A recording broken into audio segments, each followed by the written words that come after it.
Hello everyone, how are you all? I hope you all are fine and healthy in your homes in this global outbreak. And today I am here with the part second of the chapter motion of class 9th physics. I told you in the previous video, that is the part 1, that we will be doing the topics that are speed, velocity, acceleration and graphical representation in the part second, that is this video. So let's start our topics. So our first topic is speed. Speed is the part of our daily lives. Like when I say a car can travel 50 kilometers in an hour. What do you understand by that? What do you mean by that? You understand that a car can travel 50 kilometers in 1 hour. Now we can define speed as it is the actual distance covered by an object in a given interval of time. Understood? And the SI unit, that is the metric unit of speed, is meter per second. And now I see that speed is a scalar quantity, but you will wonder that how speed is a scalar quantity, because speed only has its magnitude. It doesn't have its definite direction. It can be used in any direction. And when an object is given with one dimensional figure, that is magnitude, then the object is said to be a scalar quantity. Understood?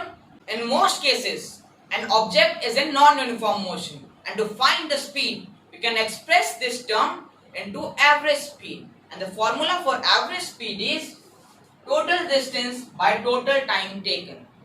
And mathematically, we can say it as V, that is the average speed, S is the total distance, by T, that is total time.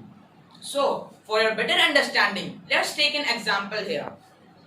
Here, an object can travel 16 meters in 4 seconds and then another 16 meters in 2 seconds. What is the average speed? Now, here we have to find the average speed of an object.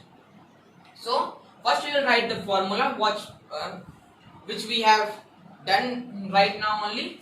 That is, average speed is equal to total distance travelled by the total time. Now, here the total distance is 16 meters plus 16 meters, that is 32 meters. And the total time is 4 seconds plus 2 seconds, that is 6 seconds.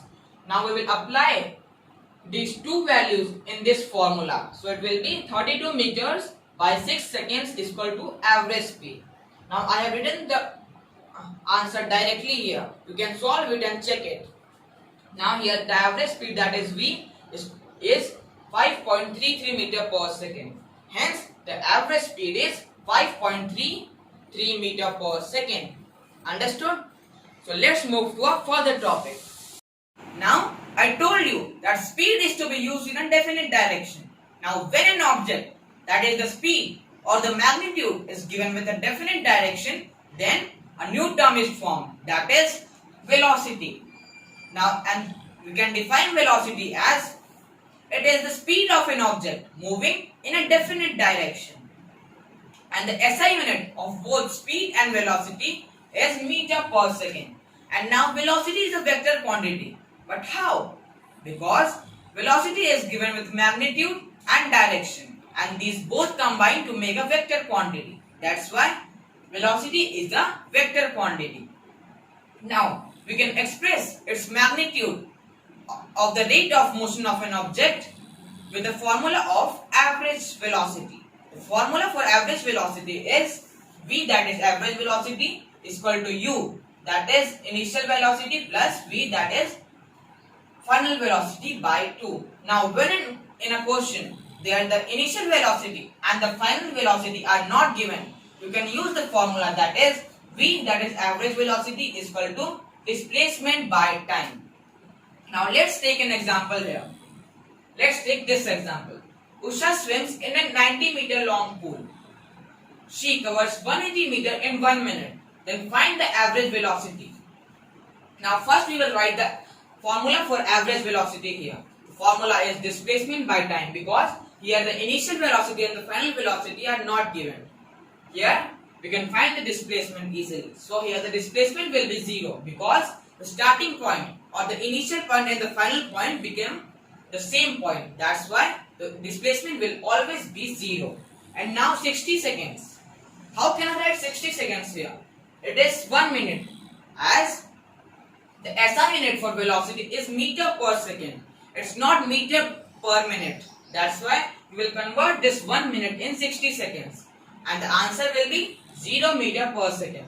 So the average velocity of Usha is 0 meter per second. Understood? So let's move to our next topic. During uniform motion of an object along a straight line, the velocity is always constant.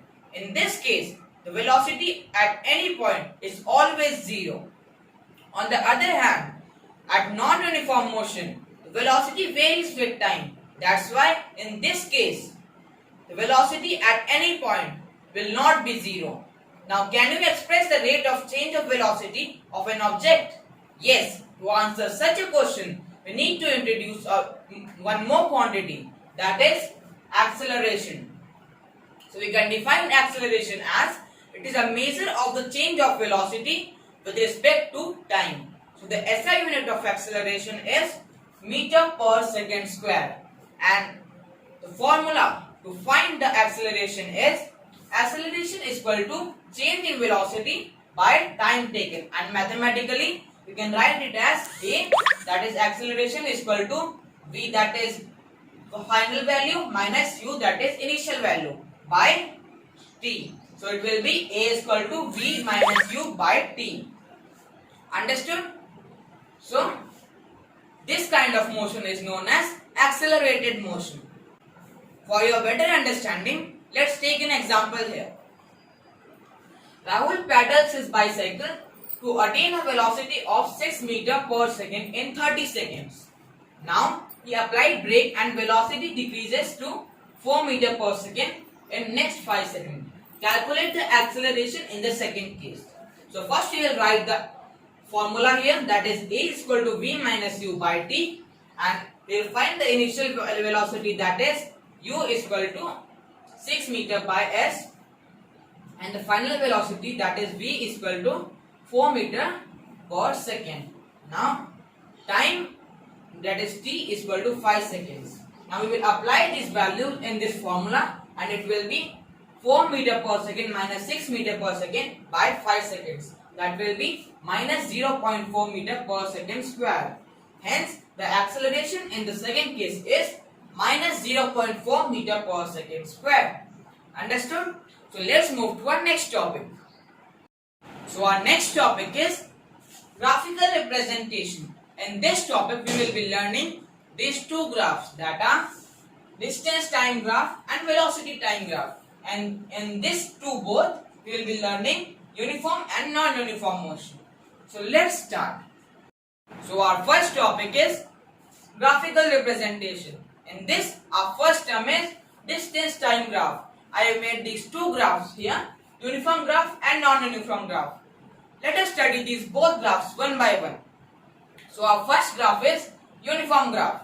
I have taken distance on the y-axis and I have taken time on the x-axis. Now this graph shows that distance is directly proportional to time. Thus, if you have to make a uniform speed graph like this, you have to make a straight line as shown in the figure here. Now, you can also calculate speed on this graph. But how? Let us see. We have to take a small part on this graph, that is AB. Now we have to make two lines parallel to x-axis from point A and point B. And now two lines parallel to y-axis from point A to point B. Now these lines should meet at point C to make a triangle, that is ABC. And on the graph here, BC denotes S2 minus S1 and AC denotes T2 minus T1. And as per the formula for speed, that is total distance traveled by total time taken, it will be S2 minus S1 by T2 minus T1. Understood?